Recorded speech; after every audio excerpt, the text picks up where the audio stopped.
But let me begin first by, so when I first interviewed you for the WWW trilogy, you said it was the hardest thing that you'd ever written. Why was that?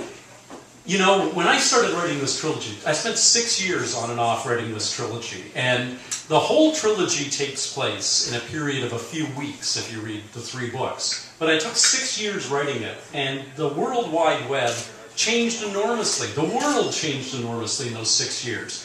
Gordon Moore, the founder of Intel, famously coined Moore's Law that says computing power doubles every 18 months. We went through 4 18-month periods in the time that I was trying to write about the nature of computing over a couple of week period of story time. And in 4 doublings you get from 1 to 2 to 4 to 8 to 16. It's 16 times more powerful computers are now than they were when I started writing this book. And if you don't think that's, this series, if you don't think that's true, stop and think for a moment that 6 years ago when I started this, no one had ever heard of the iPhone, let alone the iPad. No one had ever heard of the Wii gaming system or the Kindle or Kobo ebook reading devices. Facebook had just graduated from being a university-only site to just being nascently the thing that we know today. Twitter didn't exist. The whole computing landscape has changed so rapidly. In the first book, Caitlin uses as her blogging platform LiveJournal. Nobody uses LiveJournal anymore, right? Because the rug kept getting pulled out from underneath me as I was writing this series. And that made it extremely difficult. It was also just extremely difficult because I'm writing about the character who is the farthest removed from me of any character I've ever done. And I've written about intelligent dinosaurs, but they were more like me than this 15-year-old American expatriate blind math genius who moves to Canada. Caitlin is a character that I came to love dearly, but was a real challenge to write. And then trying to personify the World Wide Web was a huge challenge too. But those are the reasons this was the toughest project I've ever undertaken. I'm not going to do any spoilers, I promise, but in the third book, one of the things that comes up is this whole idea of crowdsourcing. Why did you find that so exciting?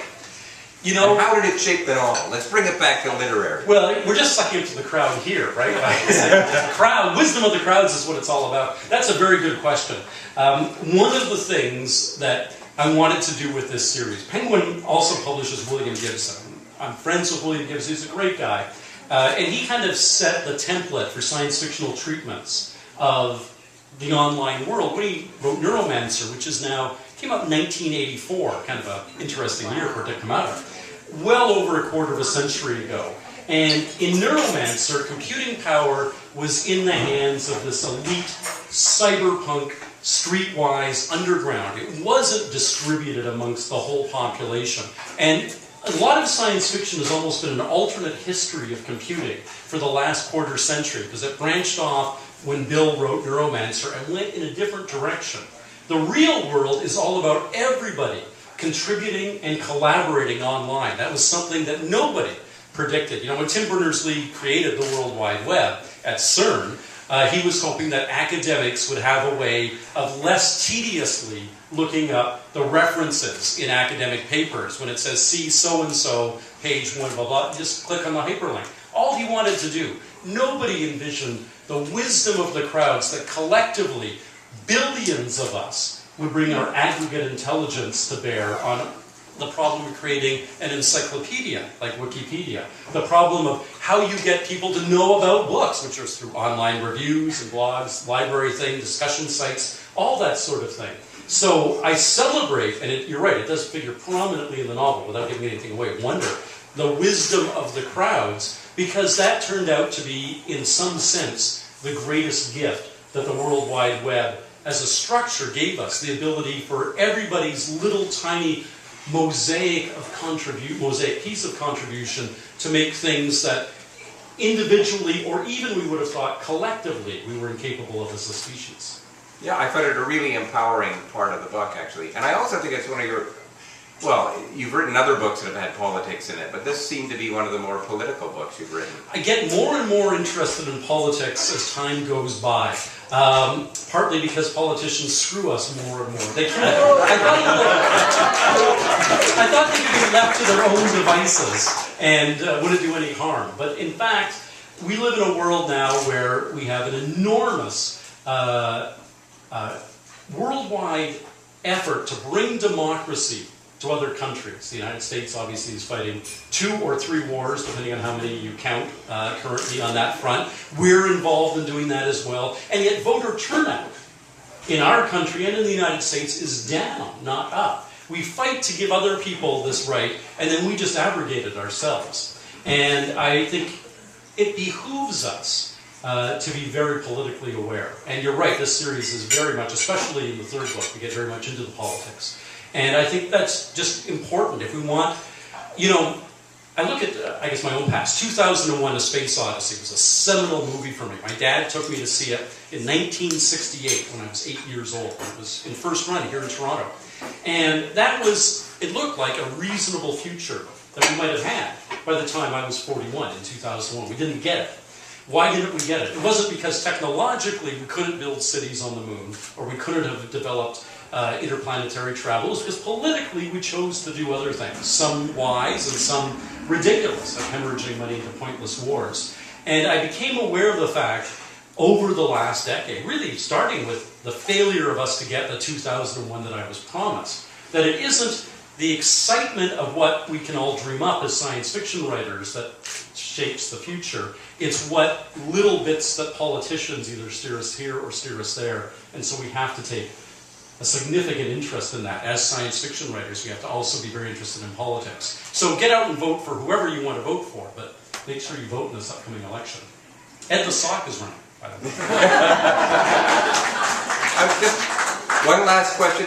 There's always humor in your books, and early on in the trilogy, you had an iPod, which of course E-Y-E-P-O-D, and in this book there's a backberry. Yes. But I'm not going to move this towards humor. But there's a lot of Perimeter Institute and a lot of BlackBerry and Mike Lazaridis in this book. Yes, there is. Why did you want to celebrate that? Well, several years ago, I'm going to say 6 or 7 years ago, I got contacted by Lee Smolin, who is a friend of mine, who is head scientist at the Perimeter Institute, one of the leading thinkers in loop quantum gravity.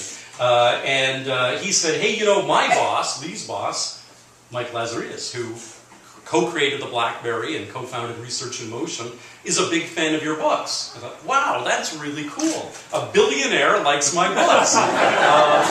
And he said, would you like to have dinner? So we had dinner some time ago. And Mike fascinated me as an individual. He's such a great Canadian success story. He's a brilliant thinker, absolutely visionary. And I was really, really pleased by the opportunity to get to know him. And it just seems so natural.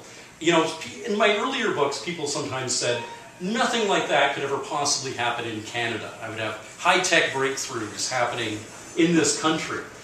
Research in Motion proved that you could have high-tech breakthroughs and also the world's leading think tank for theoretical physics could be in this country, that this country didn't have to take a backseat to anywhere in the world.